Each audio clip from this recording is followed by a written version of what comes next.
Bonjour à tous et bienvenue à ce Webimax orienté sur les techniques pour optimiser son paramétrage. En fait, on voit que même si Simax a fait beaucoup de progrès, continue à faire des optimisations, et en fait, les progrès les plus sensibles qu'on peut faire pour gagner en performance, c'est d'améliorer son paramétrage. Du coup, on a voulu faire ce focus un peu technique avec vous.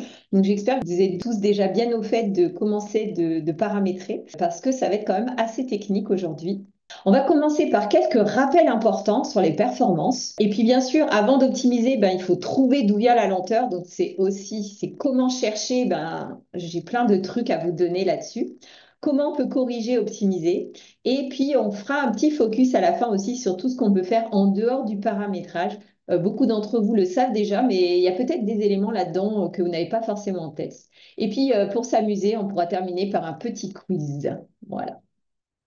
Alors, quelques rappels importants. Déjà, le calcul de routage. Alors, je ne sais pas si tout le monde sait ce que c'est que le calcul de routage. En fait, dans Simax, chaque fois que vous faites une modification de paramétrage, Simax, il cartographie son environnement. Il fait des petits liens dans sa tête entre les formulaires pour savoir où passe l'information. Et ça, c'est ce qu'on appelle le calcul de routage. Le calcul de routage, il se lance une seule fois au premier lancement d'une action après modification d'un paramétrage qui l'impacte. Donc, il va se lancer que sur les fonctions qui sont sollicitées. Il se lance tout seul, bien sûr. Et pour ceux qui utilisent en Windows, la fenêtre, elle passe en orange depuis les dernières versions pour que ce soit très clair qu'il est en train de faire le calcul de routage et qu'on n'est pas sur un usage normal. Et sinon, on peut aussi demander à Simax de le lancer pour toutes les fonctions avec une commande qui s'appelle dièse IRC. On va utiliser beaucoup de commandes dièse aujourd'hui, c'est des commandes un peu plus avancées, mais qui sont très pratiques. Voilà. Ce qui est important de retenir, c'est que si on veut vraiment mesurer le temps, il faut mesurer le temps du second lancement. Parce que si au premier lancement, on a le calcul de routage, ça ne sert à rien d'essayer de l'optimiser. C'est vraiment au second lancement qu'on a le vrai temps et que ça donne nos points de départ ensuite pour mesurer les optimisations. Deuxième point, maintenance or not maintenance. That is the question. Il faut savoir que quand on ajoute un champ dans Simax, vous l'avez déjà tous fait, je pense, parmi vous, ça marche tout de suite, c'est super, mais ça marche tout de suite parce que Simax, il crée une structure temporaire dans la base de données pour que ce soit directement opérationnel. Mais ce n'est pas forcément la structure optimale. Donc, ça dépend des cas, mais très souvent, en fait, il va le créer dans une autre table que la table principale. Il n'y a pas d'index dessus. Enfin, il y a plein de raisons qui font que la structure n'est pas strictement optimale. Et il y a une opération qui s'appelle l'opération de maintenance qui permet de remettre cette structure optimale. Par exemple, la maintenance, elle remet la structure optimale, mais elle a un inconvénient, c'est qu'elle est un peu interruptive dans le sens où quand on fait des opérations comme ça dans la base de données, c'est mieux qu'on n'ait pas tout le monde qui soit connecté. On peut le faire sur une table qui n'est pas en cours d'utilisation. Vraiment, on ne va pas rentrer dans les détails. C'est mieux de le faire quand tout le monde est déconnecté, genre tard le soir.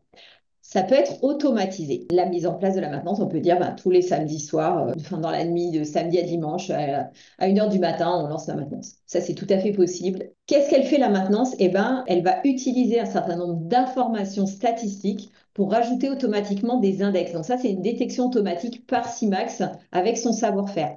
Simax, aujourd'hui, il est de plus en plus fort pour trouver les index manquants, mais de temps en temps, il n'en trouve pas tout seul. On peut aussi rajouter des index et on verra ensemble qu'est-ce que c'est un index et comment on les ajoute. Si on lance la maintenance pour toutes les tables, attention, ça peut être long si jamais vous avez vraiment beaucoup de volume de données. Moi, j'ai déjà eu des maintenances qui n'avaient pas été faites depuis longtemps sur des énormes bases où il y avait des millions de lignes. Ça a pris plusieurs heures. Donc, du coup, vous avez compris qu'il ne faut pas le lancer sans réfléchir, comme ça, en pleine journée, parce qu'on a une petite lenteur qui n'est pas forcément liée à ça. Voilà. Donc, il vaut mieux le réfléchir ou le faire formulaire par formulaire. On a rajouté un champ dans un formulaire, on veut lancer la maintenance parce que ce formulaire va être très sollicité. On peut le faire juste sur formulaire. Donc, ce n'est pas un remède miracle systématique, mais c'est important de savoir que ça existe et que si vous avez fait beaucoup de paramétrage, il faut penser à lancer la maintenance à un moment donné. Et ce qu'il faut retenir, c'est qu'il ne faut pas le faire en prod, en semaine, sans avoir fait un test préalable pour s'assurer que la maintenance va être rapide. Voilà, donc plus vous la faites régulièrement, évidemment, plus elle est rapide parce qu'il n'y a pas beaucoup de modifications à mettre en place dans la base de données. Au niveau de la base de connaissances, je voulais vous rappeler en fait que dans votre espace CIMAX, vous avez accès à toute la base de connaissances et qu'il y a tout un chapitre qui est le chapitre 1 sur tout ce qui est optimisation et lenteur. Donc ça vous dit en gros dans quel cas de figure vous êtes et quelle est la meilleure solution pour trouver l'optimisation par paramétrage ou autre. Et donc ça, voilà, n'oubliez pas d'aller consulter la base de connaissances, c'est vraiment une mine d'or d'informations pour vous aider. Il y a un élément aussi qui est très important et qui apparaît aussi très clairement dans la base de connaissances et dans tout notre historique et notre expérience, c'est que si toutes les fonctions sont lentes, c'est pas un problème CIMAX. C'est forcément soit un problème réseau, soit un problème serveur, soit un problème de base de données, soit un problème système. Du coup, voilà, ça c'est une bonne indication. Par contre, si on a certaines actions qui sont rapides et certaines actions qui sont lentes, là, ça peut être un problème CIMAX lié à du paramétrage. Et donc là, ça peut valoir le coup de creuser plus long. Donc voilà les cas que nous allons voir, qui sont les cas les plus classiques de lenteur. Premier cas, eh ben, j'ai une action, elle est devenue progressivement lente. Donc, quand j'ai mis Simax en prod il y a 10 ans, c'était rapide. Et puis, c'est devenu de plus en plus lent parce que ben, j'ai des volumes de données qui sont devenus très conséquents. Donc là, du coup, ça peut valoir le coup d'essayer de réfléchir maintenant à une optimisation qui n'avait pas forcément lieu d'être il y a 5 ans ou il y a 10 ans. Il peut y avoir un deuxième cas aussi, c'est j'ai fait une modification de paramétrage et d'un coup, il y a un truc qui est devenu lent. Alors, qu'est-ce que j'ai fait qui a fait que c'est devenu lent et qu'est-ce qu'il faut faire dans ces cas-là? Ou alors, je suis en train de créer un nouveau paramétrage et il n'est pas rapide. J'ai besoin de savoir pourquoi et comment le rendre meilleur. Et bien, du coup, voilà les cas qu'on va voir ensemble. Alors, avant d'optimiser, il faut trouver d'où vient la lenteur. Recalculer or not recalculer, that is the question. Je ne sais pas pour ceux qui ont fait des formules de calcul, si vous avez fait attention, qu'il y a la notion de recalculer à chaque fois ou pas recalculer à chaque fois. Et bien ça, c'est l'élément numéro un où la décision de mettre recalculer ou pas recalculer, et ben ça a un impact sur les performances. Voilà, c'est le point numéro un de lenteur chez les paramétreurs et encore plus chez les paramétreurs débutants. Il ne faut pas abuser de la coche recalculer à chaque fois. Alors, par contre, elle a des avantages, cette coche. En fait, les avantages, c'est que si on va chercher une information qui change dans le temps, du coup, ça permet d'avoir la valeur qui se met à jour toute seule sans mettre un automatisme, puisque c'est un calcul recalculé à chaque fois. Également, si vous avez les champs calculés, ils sont stockés sur 100 caractères. Donc, si vous avez des textes qui sont supérieurs à 100 caractères, soit il ne vous faut pas un champ de calcul, il vous faut un champ donné qui peut être illimité si c'est un texte long, soit il faut mettre le champ en recalculé. Le cas très classique, c'est quand on a utilisé la fonction concatène qui permet d'agréger du texte pour, par exemple, une édition ou pour une alerte ou quelque chose. Et ben, ce champ recalculé qui est utilisé juste par l'édition, on peut le mettre en recalculé à chaque fois, ça ne pose pas de problème. L'autre cas aussi, c'est quand on a une sélection, on va sélectionner un volume important de données parce que c'est souvent des calculs intermédiaires qui permettent de faire ensuite des sommes, des moyennes sur les données qu'on a sélectionnées. Et bien ça, votre champ sélection, vous pouvez aussi le mettre en recalculé à chaque fois. Comme ça, le volume, on gère le volume illimité avec avec le recalculé à chaque fois. L'inconvénient, eh bien, ce sont des lenteurs potentielles parce qu'en fait, qui dit recalculer à chaque fois, dit chaque fois qu'on va aller chercher la valeur, eh bien, on va faire des requêtes pour aller le calculer. Donc, c'est par opposition à un calcul qui est stocké dans lequel on va juste lire sa valeur qui a déjà été calculée. Donc, si on utilise un champ qui est recalculé à chaque fois en condition d'une requête ou pire, dans un tri de liste, et ben là, du coup, pour pouvoir trier, et ben on va devoir recalculer chaque élément de cette liste. Et si cette liste, elle fait 3 lignes, c'est pas grave. Si elle en fait 300 000, et ben là, on va avoir des lenteurs qui peuvent être importantes. Donc, c'est bon de savoir ça et d'y faire très attention. Donc, quand est-ce qu'on a besoin d'un recalcul? Donc, quand on retravaille ces champs recalculés, on va se demander est-ce qu'ils sont nécessaires? Est-ce qu'ils sont visibles en liste, donc en mode toujours? Voilà. Est-ce qu'ils sont utilisés dans des requêtes? Pour ça, on peut faire un audit. Donc, je vous montrerai comment on fait un audit sur un champ. On peut aussi se poser la question, pour optimiser le paramétrage, si on peut le remplacer par un calcul non recalculé qui sera mis à jour par un automatisme. Donc voilà, donc si le champ il doit bouger, eh ben, on va le mettre à jour pour un automatisme. Il y a aussi des cas où les champs recalculés ne sont pas nécessaires. Donc, dans quel cas ils ne sont pas nécessaires? Bon, bah, s'ils affichent moins de 100 caractères. Et aussi s'ils portent sur des champs du formulaire ou de ses sous-formulaires ou du formulaire conteneur. Alors, je m'explique. Par exemple, si vous êtes dans la commande et que vous avez un champ qui fait une somme sur des données qui sont dans les lignes de commande, comme les lignes de commande, eh ben, c'est un sous-formulaire de la commande, eh bien, il n'y a pas besoin de mettre le champ en recalculé parce que ça fait partie du même paquet, on va dire. Donc, du coup, dès qu'il y a un élément qui bouge, les calculs de la commande vont bouger aussi. De la même façon, si vous avez un champ dans la ligne de commande qui dépend de la commande, ben, comme ils font partie du même paquet, eh ben, le champ dans la ligne de commande va bouger avec la commande. Donc, il n'y a pas besoin de les mettre en recalcul à chaque fois, c'est dynamique. De même que dans votre ligne de commande, si vous faites quantité fois prix unitaire, le total hors taxe, il n'y a pas besoin de le mettre en recalculé à chaque fois. Si vous avez un des deux éléments du calcul qui bouge, le total se met à jour un peu à la façon Excel. Par contre, si vous avez des éléments dans la commande qui font appel à des bons de livraison ou à d'autres éléments qui sont par ailleurs, et ben là, il faut que le champ il soit recalculé parce qu'ils ne se connaissent pas, ils ne sont pas assez copains, on va dire, pour être mis à jour automatiquement. Les mises en forme, en fait, les mises en forme, c'est tellement facile à faire que des fois, on oublie que ça peut avoir un impact sur les comptes performance parce qu'elles s'appliquent sur des listes, donc parfois sur un volume important de lignes. Et si elles utilisent un champ recalculé dans la formule, ou si au contraire il y a une formule de la mort pour déterminer si on applique la couleur, eh ben, ça peut entraîner des lenteurs. Donc regardez bien vos mises en forme quand vous avez une liste qui est un peu lente.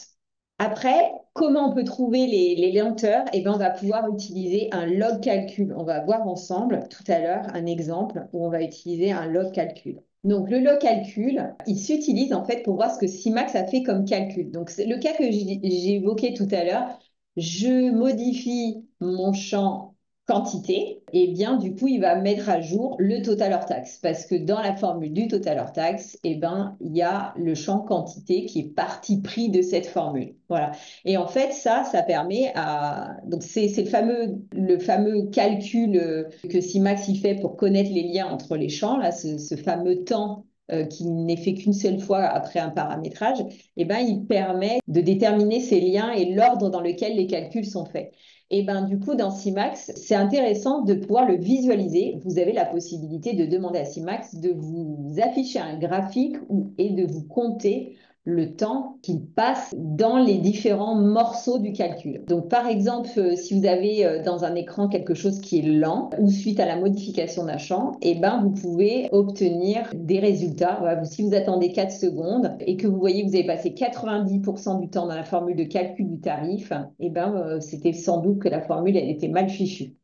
Donc, du coup, ça vous donne des indications visuelles. Et il s'arrête avec dièse log calcul. Et si vous voulez l'afficher sous forme de graphe, vous pouvez utiliser un outil qui est gratuit qui s'appelle GraphViz. Vous pouvez le télécharger et mettre dans votre fichier info.simax cette information, générateur graphe égal, et puis le chemin où se trouve GraphViz.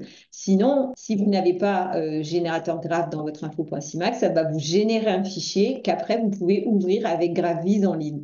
Donc, du coup, c'est sympa. Et donc, voilà à quoi ça peut ressembler un graphe. Donc, vous voyez en fait où est-ce qu'il a passé l'essentiel du temps. Donc là, on est sur un cas simple où il y a 100% du temps qui a été passé dans un calcul. On verra un autre exemple tout à l'heure.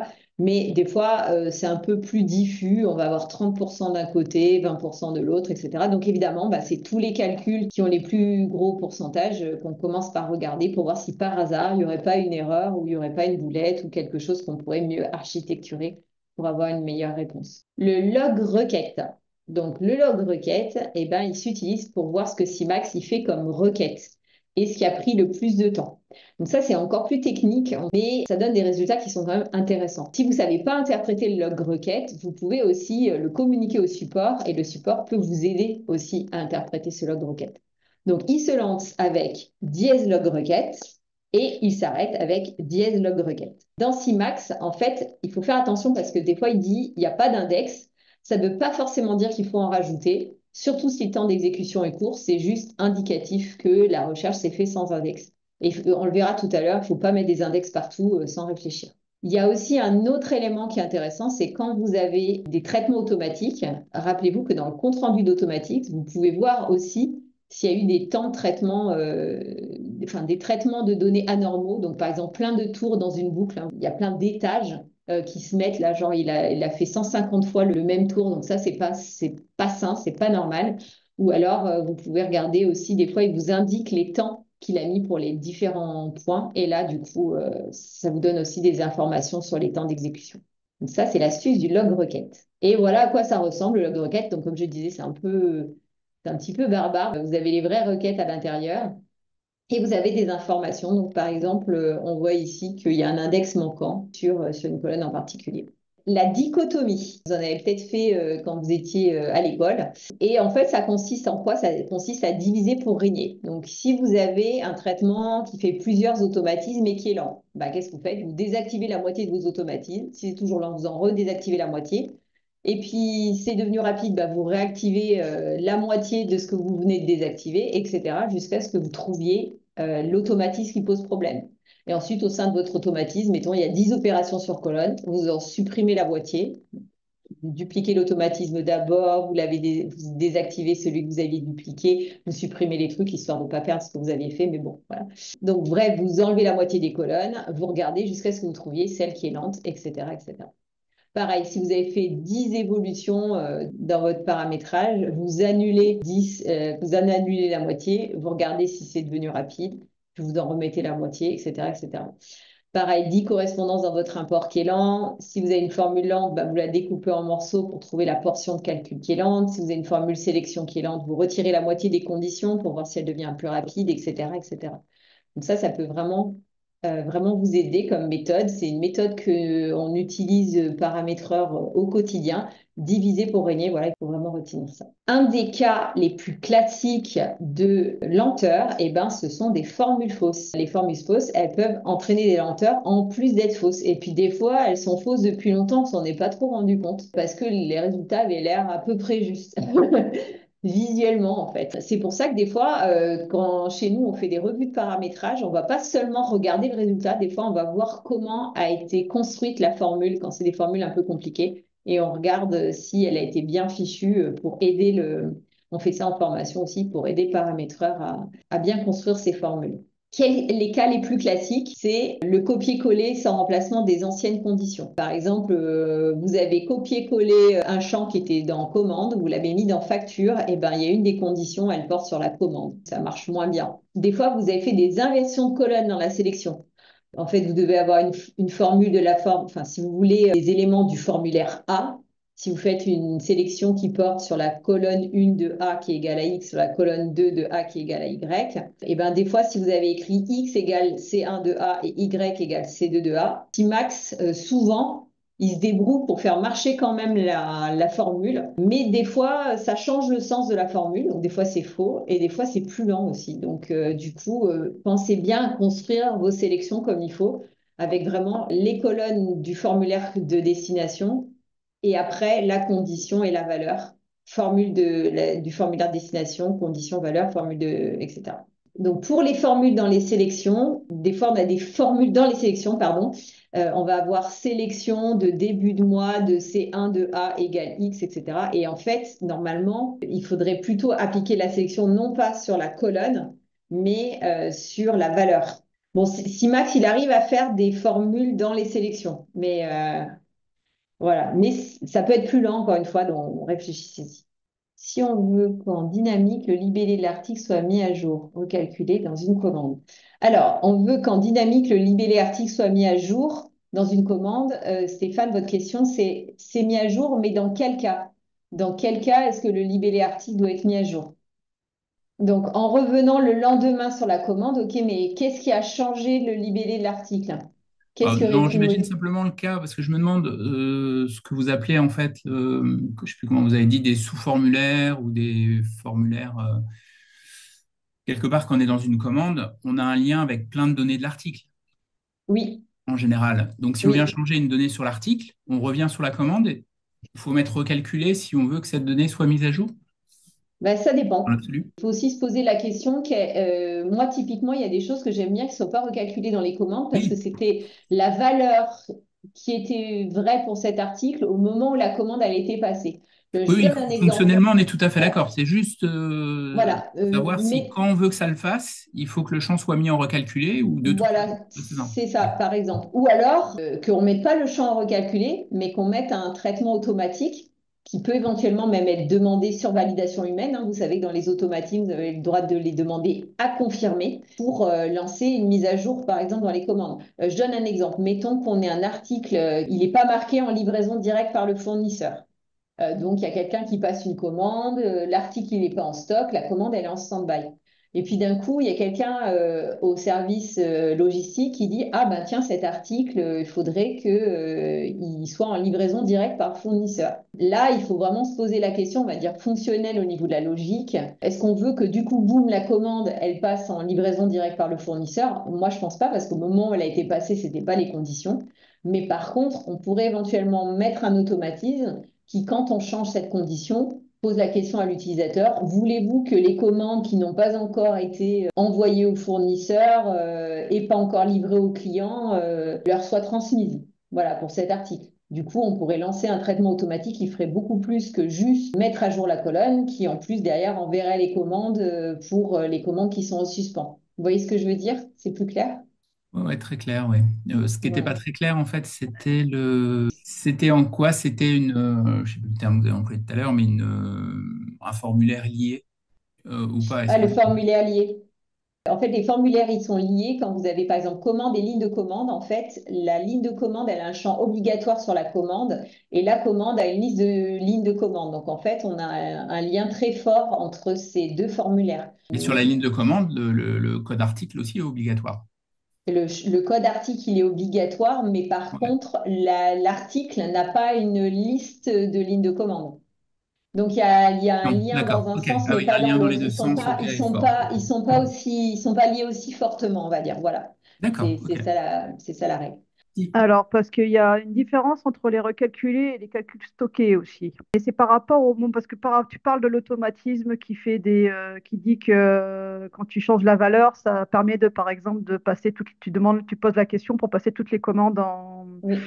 voilà. Bon, alors, faut savoir que les recalculés, ils ne sont recalculés que quand tu ouvres la fiche. Oui. Ce qui Oui. fait, ce qui fait que c'est Ou, important. C'est, ou que tu fais une sélection sur une colonne qui est Ouais, recalculée. voilà, ouais, C'est c'est ça. ça. Donc, contrairement au stocké, où quand tu es en stocké et qu'il s'aperçoit que il y a genre, c'est un cas, alors, je sais pas si ça marche avec les articles, mais quand tu modifies quelque chose dans l'article et que en fait il s'aperçoit qu'il faut qu'il aille modifier quelque chose dans la commande ou dans la ligne de commande, en fait, c'est quand on enregistre l'article que ça va aller modifier la ligne de commande quand c'est stocké. Alors que quand c'est recalculé, ça ne va le recalculer que quand tu vas ouvrir ta ligne de commande. Au niveau des flux, c'est pas pareil. Enfin, c'est plus compliqué que ce que tu dis, Ninon, mais on va pas rentrer Ouais, dans des niveaux aussi techniques. Ce qu'il faut retenir, c'est qu'ils sont intimement liés et que quand c'est intimement lié, c'est pas la peine de mettre les champs recalculés, ils vont se oui. recalculer. Voilà. Non, il y a des fois, j'ai l'impression que tu disais que faut mettre recalculer alors que pas forcément. En fait, il faut tester, il faut voir. C'est pas de l'automatisme de cliquer sur la coche C'est recalculer. exactement ce que j'ai dit, c'est il faut pas le mettre à toutes les sauces et justement si ça fait appel à des champs qui sont dans le Ouais. même package de formulaires, et ben justement il vaut mieux pas les mettre. Donc du coup je vais passer sur la partie comment on résout les problèmes. Je vais vous raconter une petite anecdote. En 2008, on a signé un gros contrat avec le groupe Chêne Vert, qui est le groupe aujourd'hui numéro un du secteur vétérinaire. Et on avait beaucoup de spécificités à mettre en œuvre en paramétrage no-code. Et c'est un projet qui a fait beaucoup progresser Simax. Et ils avaient une particularité, c'est qu'ils avaient plein de conditions tarifaires très compliquées. Et ce qui se passait, c'est que quand la première fois que notre paramétreur il a fait le paramétrage, quand il mettait à jour le champ article, en 2008, eh ben, ça prenait 37 secondes. Je veux dire, c'était très, très long. On a dit, bon, là, il faut qu'on optimise. C'est pas possible. Et en fait, après, du coup, on allait regarder qu'est-ce qu'il avait fait.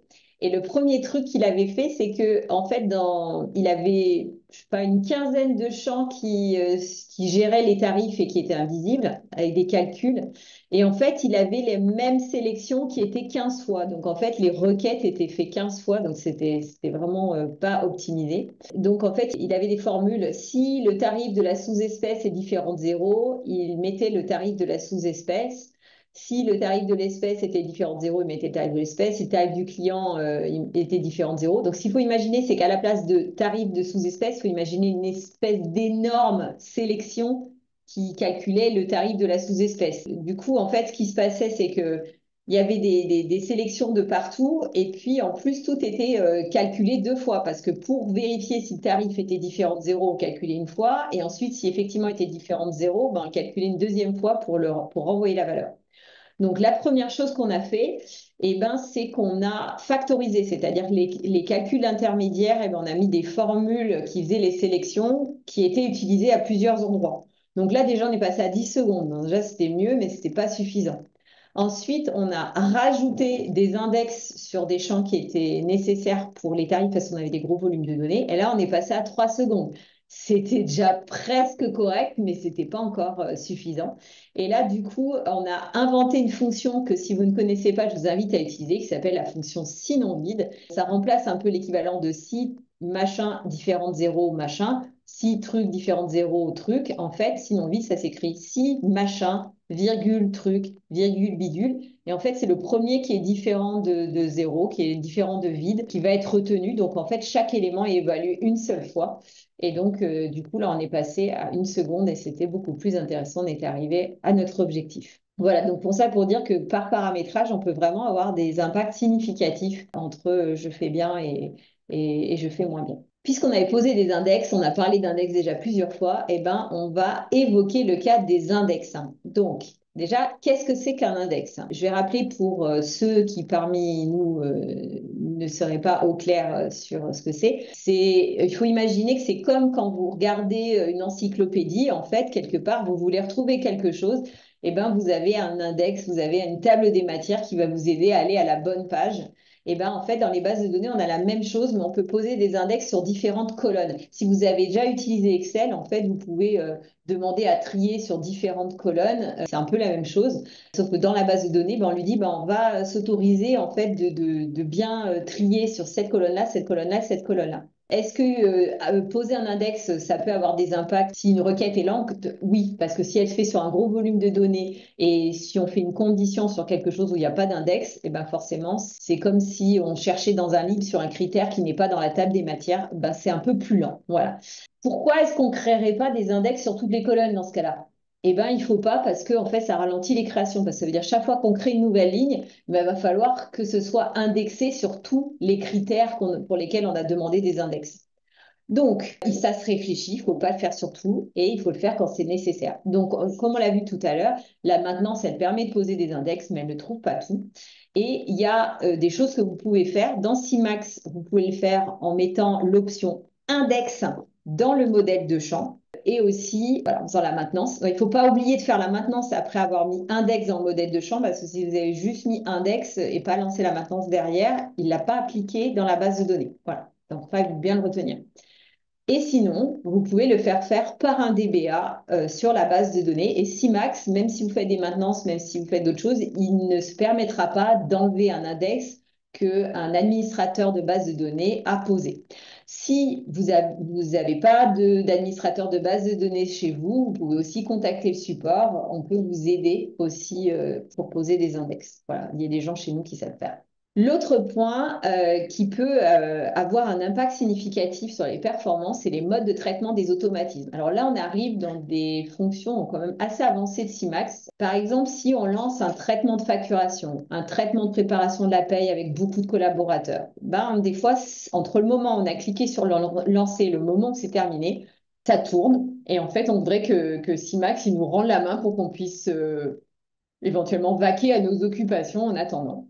Et ben ça peut être fait en demandant d'exécuter le traitement de façon sur le serveur ou en parallèle, en tâche de fond par le serveur. Donc, du coup, vous pouvez demander à ce soit exécuté. Vous voyez, en tâche de fond par Simax Online, ça veut dire en tâche de fond par le serveur. Ou en tâche de fond si vous êtes en Windows. Vous pouvez le faire en tâche de fond en local, ça veut dire exécuté par votre ordinateur, mais en vous ayant rendu la main pour que vous puissiez faire d'autres choses. Le mode sans annulation, il va aussi plus vite. Pourquoi? Parce que si vous vous rappelez, dans Simax, il y a l'annuler-refaire. L'annuler-refaire, ça log toutes les actions et ça vous permet de les annuler. Donc forcément, le fait de créer ce log d'annuler, ça prend du temps. Donc sur certaines actions qu'on veut qui aillent très très vite, attention, ça se réfléchit, on ne le fait pas systématiquement. On peut les mettre sans annulation, mais attention, ça veut dire de fait, on ne pourra pas les annuler après. Donc ça, voilà. Mais sur certains trucs, ça vaut vraiment le coup quand on a des délais très très courts à tenir. Préciser le routage. Alors des fois, il y a des choses qui sont lentes parce qu'il y a des ambiguïtés et que Simax, il mouline un petit peu pour trouver par quelle route passer. Je vous donne un exemple. Si vous avez dans la commande, vous utilisez le champ délai de paiement de client, en fait, c'est pas forcément optimal. Pourquoi? Parce que dans la commande, on a deux clients. On a un champ client qui est le client qui commande et on a un champ client facturé qui est le client qu'on va facturer suite à la commande. Donc, en fait, quelque part, si on lui dit le délai de paiement du client, naturellement, Simax, il se dit lequel. Et des fois, il va chercher un peu. Donc, pour l'aider, quand il y a des ambiguïtés comme ça, vous pouvez lui préciser le routage avec la fonction call. Donc, call ou colonne. Call, c'est la version abrégée de colonne pour tous les paramétreurs feignants. Et il faut être feignant quand on est paramétreur. Et donc, call, vous lui mettez délai de paiement de client et puis vous lui précisez le chemin. Alors, réarchitecturer. Je voudrais rappeler aussi, ça c'est important, c'est que c'est important de ne pas juste rajouter, sans penser à des fois refaire des choses qu'on avait fait vite et mal, peut-être parce qu'on était paramétreur plus débutant et que maintenant avec plus d'expérience, on n'aurait pas fait pareil, etc. Des fois, ça vaut le coup de revoir et de réorganiser. Donc, du coup, pensez à supprimer des choses spécifiques que vous avez faites et qui servent plus parce que ça pollue, il y a peut-être des champs invisibles qui font des calculs pour rien. Il faut aussi, travailler des architectures qui sont un peu lentes et obsolètes. Lutter contre la dette technique. En règle générale, c'est important pour garder une application performante. Quelques petits rappels sur les actions hors paramétrage que vous pouvez faire. Alors, à faire hors Simax, pensez à mettre à jour régulièrement vos Simax. Ce qu'il faut savoir, c'est que chez Simax, on fait des optimes dans chaque version. Contrairement à certains éditeurs où en fait ils disent oh, mais c'est bon, ils vont avoir des microprocesseurs de plus en plus puissants, c'est pas grave, on peut faire des traitements de plus en plus gourmands. Nous, chez Simax, systématiquement, nos traitements ils sont de plus en plus rapides. Et c'est vraiment un travail régulier pour atteindre ces performances. Mais la marge de manœuvre, bien sûr, elle est de plus en plus fine parce que on est déjà de plus en plus optimisé. Mais si vous n'avez pas fait de mise à jour depuis longtemps, ça peut valoir le coup et vous pourrez sentir quand même une différence intéressante. Le deuxième élément, ça peut être de purger les données. Comme on l'a dit, des fois, c'est juste qu'on a des délais de traitement qui sont impondérables à cause du volume qu'on a dans la base de données. Donc, il y a des fonctions dans Simax pour purger les données qui sont, je rappelle, la fonction supprimer tout et vide tab BDD. Donc, supprimer tout, vous pouvez lui dire, sur tel formulaire, tu me supprimes tous les éléments ou tu me supprimes que les éléments qui correspondent à une requête. Donc, dans ce cas-là, je vous conseille de tester d'abord votre requête. Une requête no-code que vous avez fait, par exemple, sur la base client. Mettons, vous voulez purger tous les clients qui sont plus clients chez vous depuis plus de 10 ans. Du coup, vous faites la requête, vous vérifiez que c'est bon, et ensuite, vous allez faire un supprimer tout de ces clients, et ça va purger les éléments liés, et ça va faire une suppression propre. Vide ta BDD, c'est pas la même chose, c'est une suppression pas propre, ça vide violemment tout le contenu d'une table sans s'intéresser à l'intégrité des données. Donc ça, en général, on l'utilise pas en purge, on l'utilise plus pour nettoyer une table très très vite quand on en a besoin pour libérer de la place ou parce qu'on a fait un mauvais import et du coup on sait quelle base. Voilà, donc à utiliser avec parcimonie, utilisez plutôt supprimer tout et testez d'abord vos requêtes avant. Les bases de données avant, elles utilisaient beaucoup une technologie qui s'appelait MyISAM. Et depuis, ce qui s'utilise beaucoup plus, c'est InnoDB. Donc, si vous avez des bases de données qui utilisent du MyISAM, ça peut valoir le coup de passer en mode InnoDB en mettant à jour, par exemple, MySQL, si vous ne l'avez pas fait. Parce qu'en fait, MyISAM, ça veut dire que chaque fois que vous accédez à un enregistrement dans la base de données, ben, il va le bloquer temporairement. Donc, si vous avez beaucoup d'accès concurrentiels sur certaines tables, ben, ça peut ralentir les traitements. En InnoDB, ben, InnoDB, c'est un peu plus fort là-dessus, puisque du coup, on peut avoir des accès concurrentiels sur les mêmes lignes dans les tables de la base de données. Pensez à cette astuce. Bien sûr, nous, on installe tout en InnoDB maintenant. L'autre élément aussi qui est très significatif, c'est la qualité du disque sur le serveur. Donc, si vous n'êtes pas en la chance d'être en SaaS chez nous et que vous êtes sur votre propre infrastructure, vérifiez bien que vous avez un disque SSD. Sur les postes Windows, ça peut avoir un impact aussi. Donc, pensez à ce type de matériel. Ça a vraiment un impact significatif sur les performances. Avant de passer au quiz, est-ce que vous avez des questions? Ouais, je voudrais revenir sur sur le premier point dont tu as parlé, s'il te plaît. Oui, sur C'est lequel? sur l'IRC, donc tu parlais de l'IRC. Ouais, Tu disais il se mettait à jour à chaque fois qu'on lançait l'action pour la première fois, ouais, si j'ai bien compris. je Euh, peux le montrer. Ouais. on a également donc la requête, le dièse IRC qu'on peut faire, mais ça, quand est-ce que tu l'utilises? Parce que là, ça le fait pour l'ensemble de la base.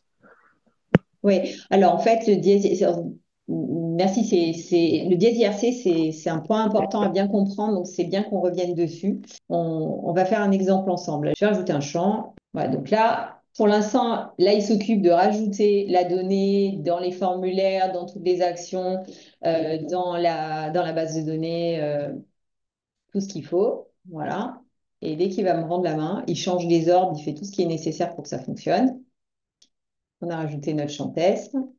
Si jamais, du coup, on relance l'action, regardez, ça passe en orange parce que là, il est en train de faire le dièse IRC. Donc là, ça va être un peu lent. Et là, ça s'ouvre. Alors que maintenant, si on refait créer, là, ça passe pas en orange et on a juste le calcul. Donc cet écran, il est un peu lent, mais parce que c'est fait exprès, parce que j'ai fait une lenteur pour pouvoir vous le montrer tout à l'heure. Mais du coup, là, vous avez vu la partie où c'est passé en orange, c'est qu'en fait, ils faisaient calcul de routage et en fait, ce temps qui a duré quelques secondes, et ben, on l'a pas au deuxième lancement. Et si on veut le lancer pour tout le monde et pour toutes les actions, on peut le lancer comme ça. On fait dièse IRC. Et en fait, je ne vais pas cliquer dessus parce que j'ai fait des modifs de paramétrage et je ne veux pas perdre de temps. Mais en fait, quand vous faites entrer, en fait, ben, du coup, ça fait le calcul de routage. Et ce calcul de routage, il est fait pour tous les utilisateurs. Donc, l'intérêt, c'est que quand vous avez importé un SMX, par exemple, vous avez fait une série de modifications, vous faites un dièse IRC et du coup, comme ça va lancer le calcul de routage. Si jamais, là, tu parlais tout à l'heure de rajouter du SSD sur les serveurs pour augmenter Ah, un peu l'efficacité. Est-ce ouais. que ça peut être aussi intéressant d'ajouter des processeurs ou pas du tout? Ben oui, forcément. De toute façon, on se rend compte, plus que le serveur il a de la mémoire, du processeur, des disques rapides et plus ça booste. Hein. Ça, c'est évident. On le voit sur les serveurs les plus haut de gamme qu'on a chez nous.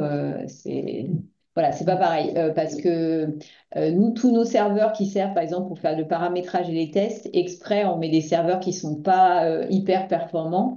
Parce qu'on se dit, ben, nos clients, ils n'ont pas forcément des bêtes de compétition. Du coup, on veut tester dans des conditions, on va dire, qui sont un peu dégradées pour pouvoir voir les lenteurs visuellement. Sinon, on ne les repère pas toujours. Et après, quand on passe nos paramétrages sur les serveurs de prod, ils sont configurés avec beaucoup de processeurs, de RAM et de disques rapides.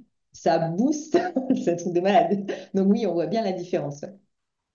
Ok, et est-ce qu'on peut, je ne sais pas si c'est au niveau Tmax ou aussi au niveau des serveurs, est-ce qu'on peut faire en sorte que les processeurs soient utilisés de manière à peu près égale? C'est-à-dire pas qu'il y ait un processeur qui prenne enfin tout Alors pour ça, lui et moins les autres. Je ne sais pas si ça. ça c'est de l'infrastructure. Donc, au niveau de CIMAX, je sais plus si. Mais en fait, c'est pas c'est l'OS qui gère. Donc, c'est pas CIMAX du tout. Alors, D'accord, il y a c'est au des niveau choses, serveur alors. ouais, il faut savoir, voilà, les OS, c'est eux qui organisent la charge sur les différents processeurs. Mais après, dans CIMAX, on a la possibilité de mettre en place plusieurs programmes serveurs pour aussi bien répartir certaines charges. Donc, on a des serveurs clients chez qui on a mis plusieurs notes online qui sont dédiés à des fonctions différentes. Et du coup, comme ça organise, voire des fois, on a plusieurs serveurs pour faire ce qu'on appelle du load balancing, pour qu'en fait, il y a des charges qui aillent d'un côté et d'autres de l'autre. Voilà. Donc ça, D'accord. c'est ça en termes d'infra, il y a des tas de possibilités et faut pas hésiter non plus à nous demander conseil. On a aussi des experts infrastructure chez nous, bah, c'est ceux qui s'occupent de notre SaaS qui peuvent vous aider à trouver la meilleure infrastructure pour vous. Ok. Bah, je vous Ok, remercie. je vous en prie.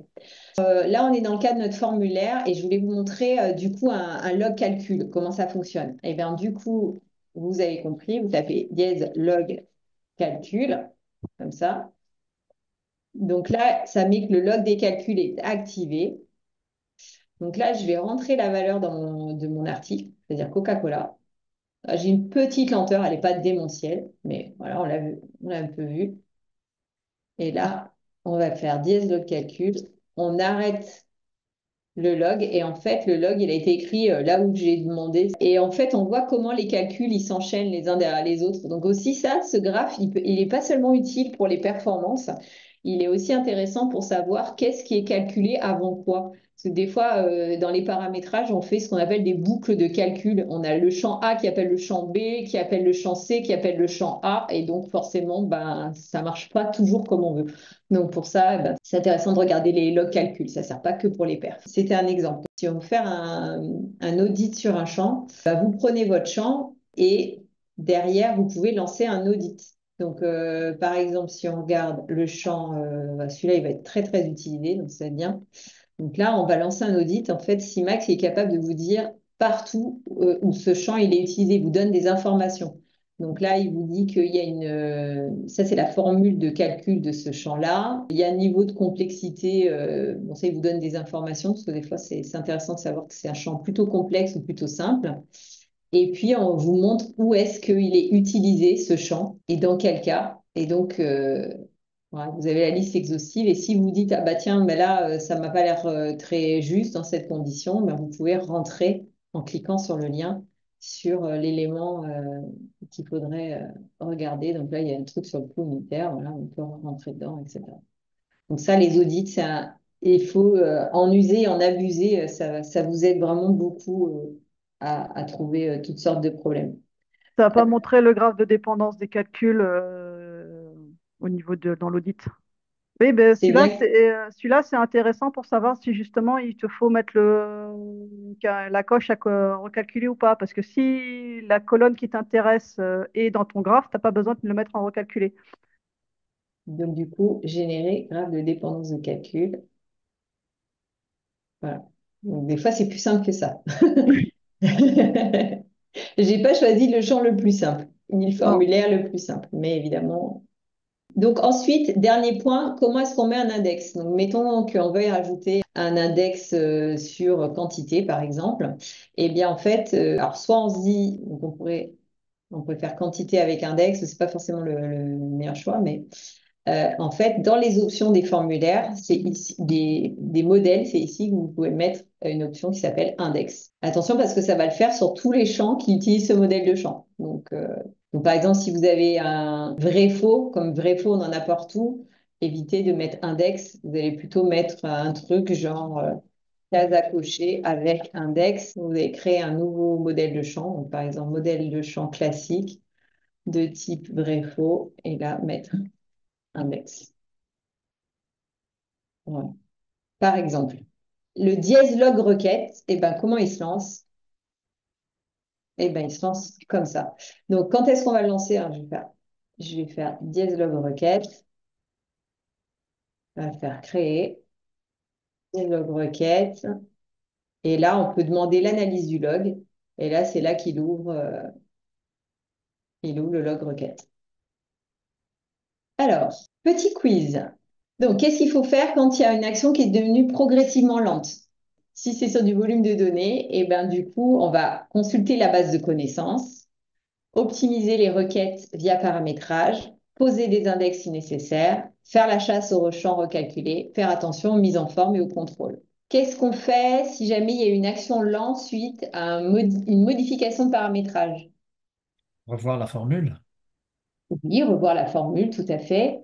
Enfin, en premier lieu, moi, ce que je vous recommande, c'est de revenir en arrière. Voilà, déjà, vous avez fait une modif de paramétrage, c'est devenu lent, vous revenez en arrière, vous optimisez et ensuite vous remettez votre modification. Vous pouvez toujours consulter la base de connaissances. Vous pouvez aussi faire un SMX de différence pour voir ce qui a changé, qu'est-ce que vous avez modifié. Des fois, pour savoir quelle formule il faut revoir, des fois, il faut déjà voir laquelle a bougé. Donc, faire un SMX de différence avec l'ancienne version, avec un backup, ben, ça vous permet de dire, ah bah tiens, c'est ça qui a changé. Vous pouvez aussi procéder par dichotomie pour trouver ce qui est lent. Et vous pouvez faire un audit sur vos champs et sur vos formules. Est-ce que vous savez comment on fait quand on doit optimiser un import? Oui, factoriser la formule, dichotomie, parfait. Merci Grégory. Du coup, en fait, quand vous voulez optimiser un import, déjà, ce qui est important, c'est déjà de commencer par importer 10 lignes. Si déjà 10 lignes, c'est lent, c'est qu'il y a quelque chose qui est mal fait dans l'import. Donc, il faut voir qu'est-ce que c'est. Premièrement, on peut essayer de... Est-ce que c'est le problème vient vraiment de l'import ou est-ce qu'il vient du formulaire? Parce que souvent, en fait, déjà, si on crée juste une ligne à la main, c'est lent. Donc, en fait, peut-être que justement, il faut faire un log calcul et aller regarder si, quand on crée à la main et qu'on remplit les mêmes données, ça va être rapide ou lent. Donc, si on crée l'enregistrement à la main, si c'est lent, bah, l'import, il ne peut pas être rapide. Il faut déjà commencer à optimiser le paramétrage du formulaire avant. Des fois, il y a dans les imports, vous savez, il y a des formules de transformation. Donc, par exemple, vous avez importé un code article dans ou une désignation article dans un champ CIMAX qui est le champ article, et bien du coup, peut-être qu'il va mettre un peu de temps à trouver l'article avec ce que vous lui avez donné. Du coup, ça peut être intéressant de créer une formule de transformation. Par exemple, si ce que vous avez, c'est un code, vous pouvez mettre sélection de code article égale valeur import, et ça va vous faire une formule de transformation qui est optimale. Et si votre formule de transformation, elle a été mal fichue, et ben, ça peut ralentir l'import. De la même façon, vous pouvez aussi procéder par dichotomie pour trouver, ben, voilà, si votre import il est hyper lent, si vous importez plus que la moitié des colonnes, ça devient rapide, et ben, c'est qu'il y a certaines des colonnes de l'import ou certaines formules de transformation qui sont lentes et ça vous aide à trouver laquelle.